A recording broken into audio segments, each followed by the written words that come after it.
amazing that a community like this has come together and produced something that's absolutely out of this world. Bringing quality art together in a beautiful setting is really remarkable. It hasn't been done before on this scale in this state.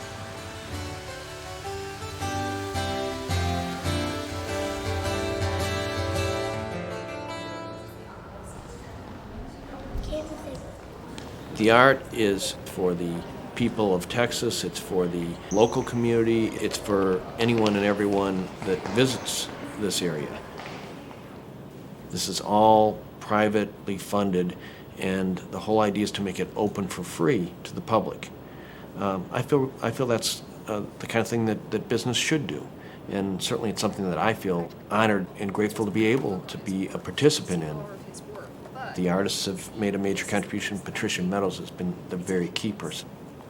It's probably about... To have this opportunity to showcase their work, it's very exciting. We know that the rest of the world is just about to see the wealth of talent that we've got in the state. I feel quite honored to be included in this group because there's some very competent artists. And the fact that mine is going to be showcased, I'm very humble about it, but you know, I'm kind of proud too.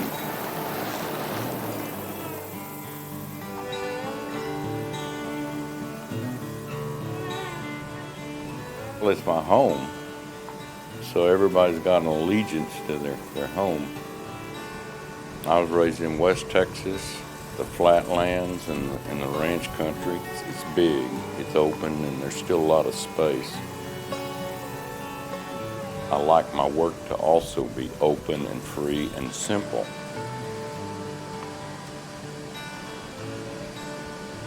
And I can remember growing up, being out on my granddaddy's place and riding horses out on the range. And I mean, it sounds really hokey, but that's really how I grew up. That's what I did. The materials I use grow in Texas. You know, everything is down south. It's here. I like that what I do shows a bit of where I come from. I make alligators and stuff out of that hackberry. These hackberry trees, and these are native to Texas. Oh, baby. These animals, you know. I give them personality. I give them the way, you know, their faces, you know, the way they open their mouth, the way they stand, you know what I mean? I give them all that. I don't just make something plain sitting there, you know. You gotta be for real black. I don't have to do nothing but sit here and carve all day long.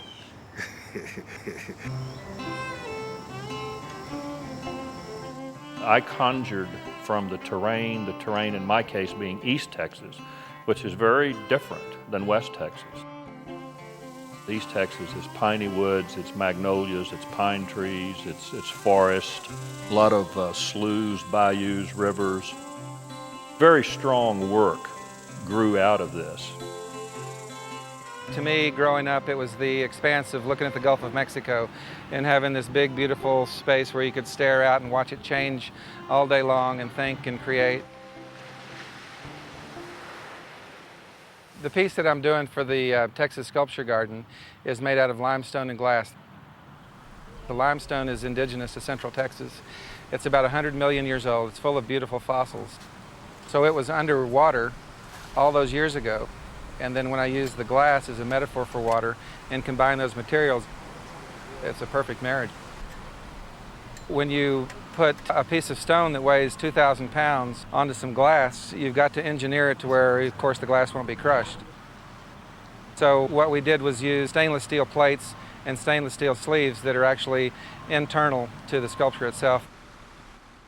How you put together physical things in sculpture gardens or in collections of works can touch people and make a difference in their lives. Art makes a statement about people, about an area, about a culture, and it's an incredibly important part of the fabric of our world. Art to me is something that I can't imagine being without. It influences, golly, everything about my day. Art is not native to an environment. It is the human animal's contribution to the environment that helps celebrate it. It's spiritual, it's what keeps you going, it's your motivation behind practically everything you do.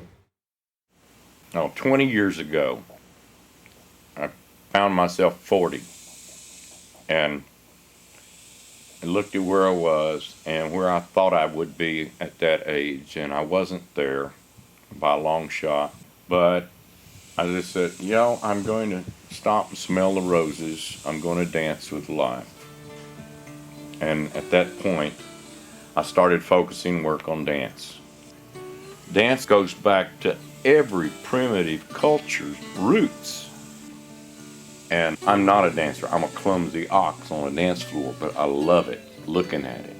And so I try to capture that in a form of art.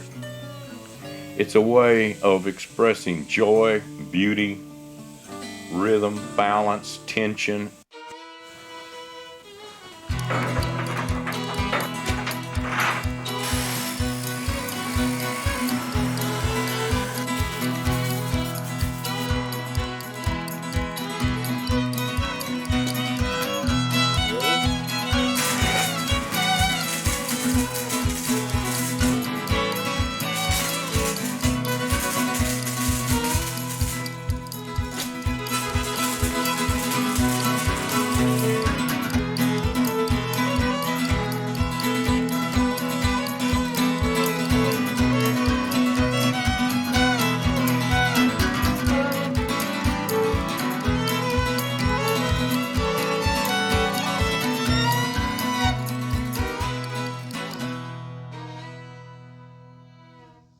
When we started working on this, I came out to Frisco, Texas, and there were cows grazing in the field.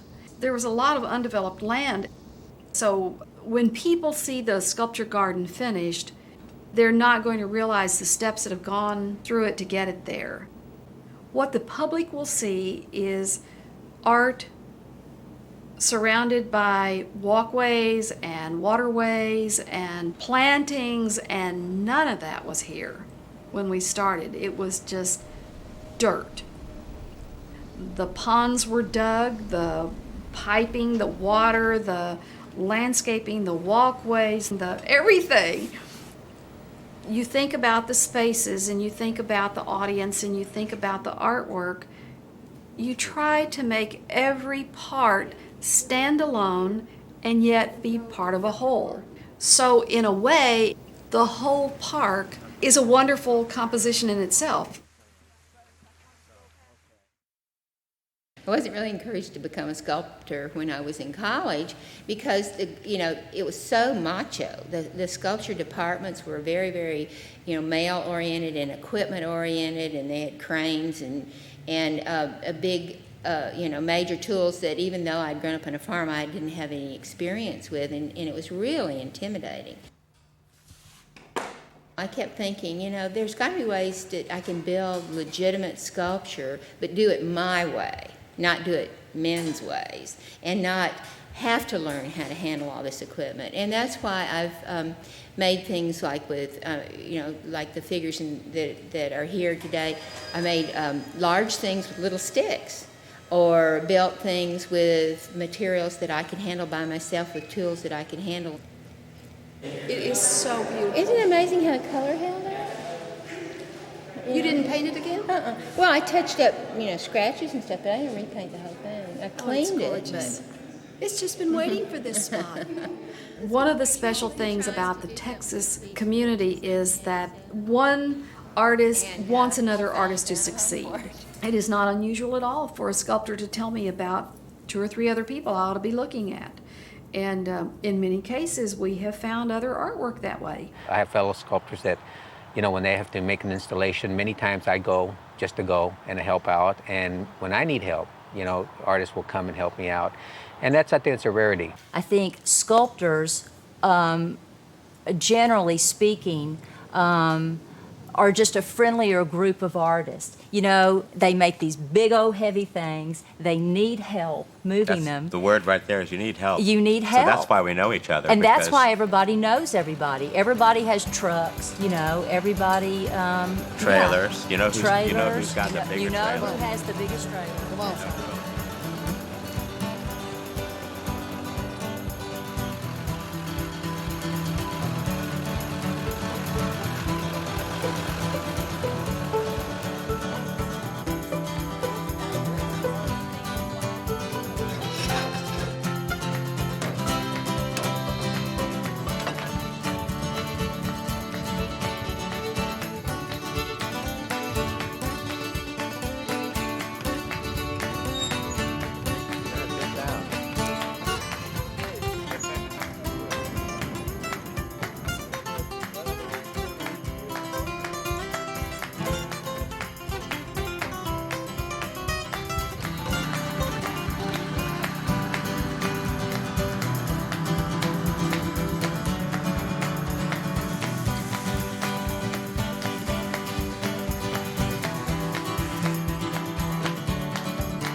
Stand this thing up on its toe.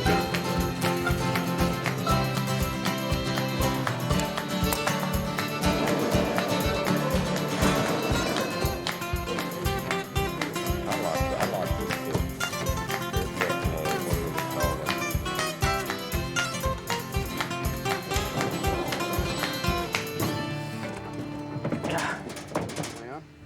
Are we okay?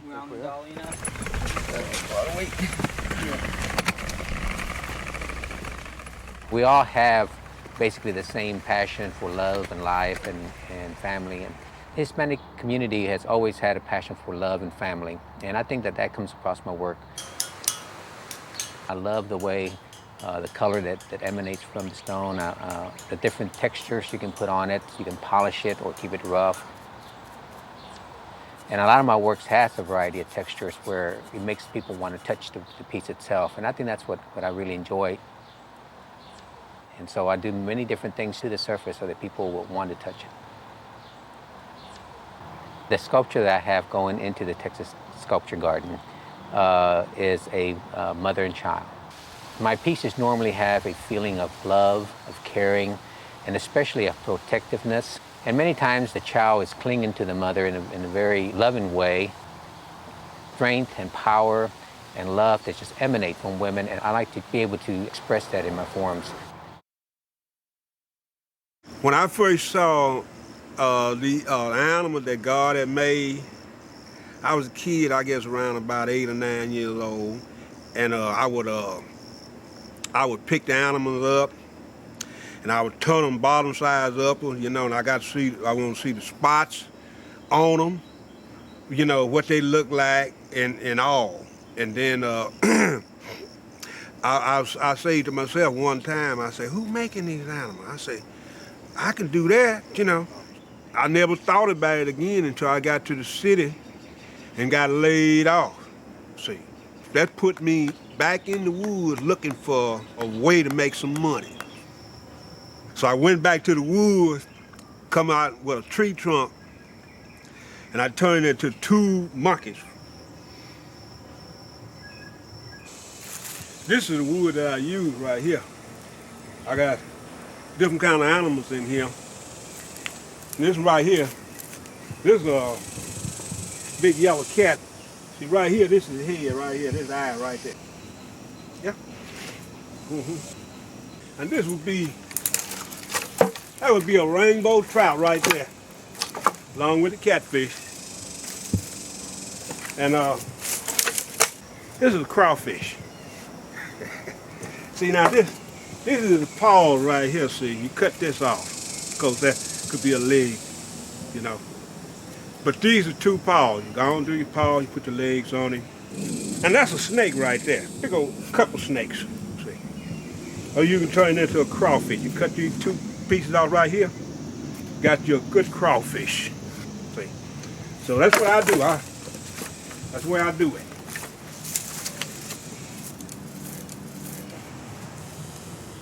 I use acrylic paint. That paint soaks into the wood, see. And that's giving a good color, and then you ready then. I believe I was born with this talent. See, this is what I was put on earth for, to do this. Because just like I said, at 8 years old, I always thought I could do it, you know? So, this is my talent. The most wonderful part of glass is its translucence.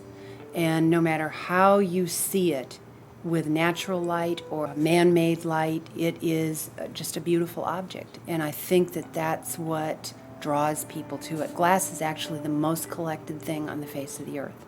This current piece that I'm working on is a triptych, and it is based on a compilation of a lot of the work of other artists that will be in the Texas Sculpture Garden. And from those pieces of art, I took feelings, I took geometry, I took a fluidity that I wanted to incorporate into these 3 pieces to kind of celebrate all of the Texas artists that were on this project. Let me finish this one line. Once you get things cut, you can begin to peel pieces off. And the trick here is usually to peel off first what is going to be in the foreground from the other side.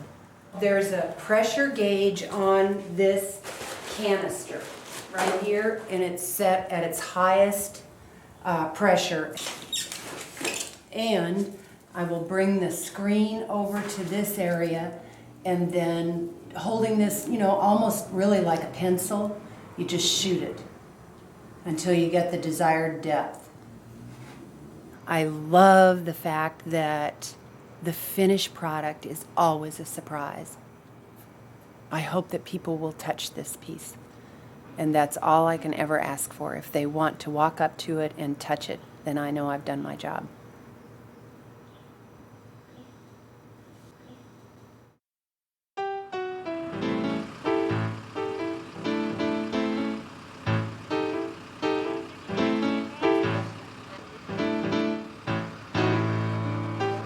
Slow down. They wanted to slide back. Actually, that's better.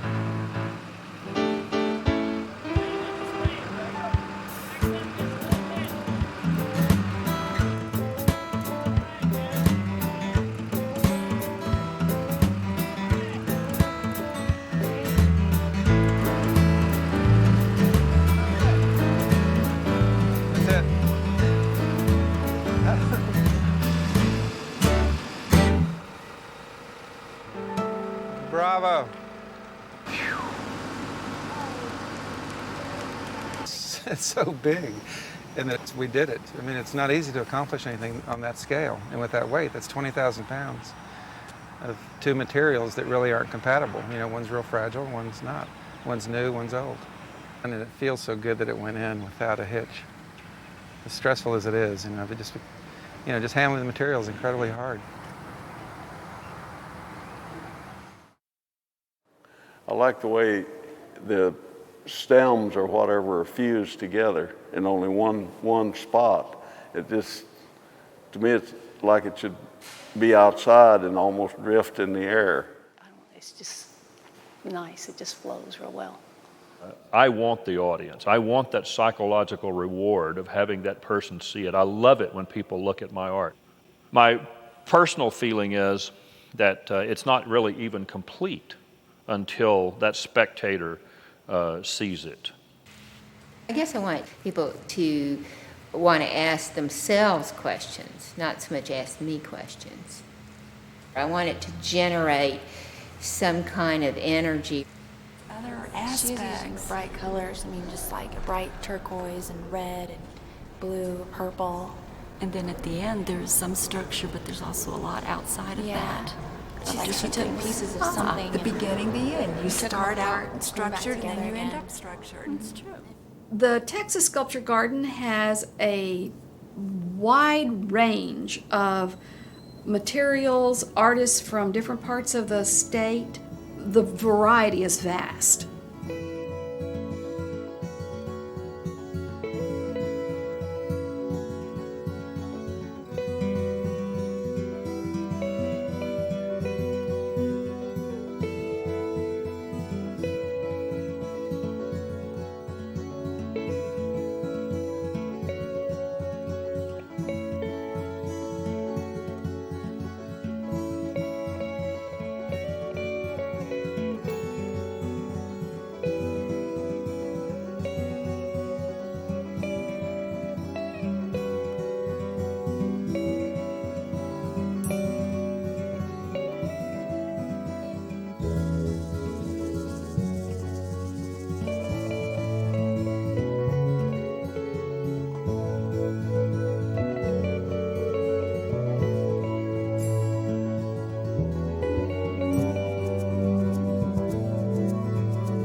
"15 years ago, I used to drive through here, and this was farmland.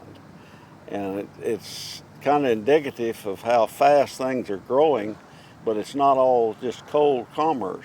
There's so much imagination present here. It's things that can transport you, things that cause you to think about life like you might not otherwise think about it. And I keep wanting to touch everything. I hope that the people of Frisco know what they have here in this garden. It's just a little gem.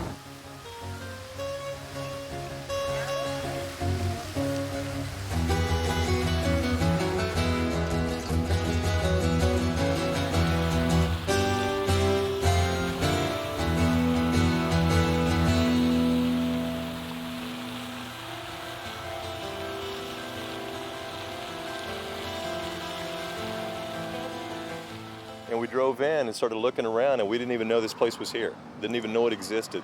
But we just thought this dancer thing was just kind of a pretty piece of artwork in front of these buildings. But when we came out, we were just fascinated. How many dancers are up there? 2.5? Yeah. What is that? People dancing. People dancing. Dancing. Dancing. Dancing. Art enhances life, and having such a nice access, whether you find it hunting it out or accidentally drive by and go, wow, look at those two things out there in the front. What are those? They're people dancing. Well, and it's the fact that all of this work is by living Texas artists. It's really artists that live here and work here and that have come together, and that's always a good thing. Part of our motivation in doing this is to show good contemporary art is alive and well in Texas. That's part of what this is all about.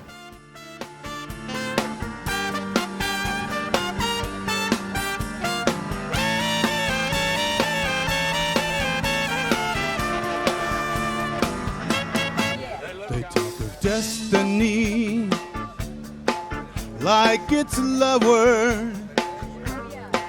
I've got a better name.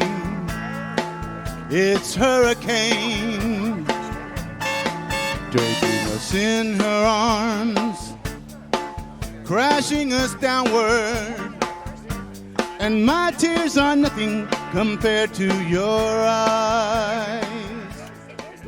There really is a cultural portfolio here. There really is something that says something to the rest of the world through art. Not only the community is going to really appreciate it, but the community of artists. I mean, it's just a great place to show their work. Such a variety of work, all good quality work, and it's great as a Texas artist to see a bunch of us in one place together. The works are exciting, and regardless of your taste, there's something here that'll grab you and inspire you. I can't believe this. And they came by and picked me up. You know what I mean? Keep me from, because I got another show to make too, see. So this is the greatest thing I ever seen. It's much grander than I expected, to tell you the truth. And seeing all the sculpture here, it's just a really nice thing. Well, are you ready? On the count of 1, 2, 3, cut! It's open!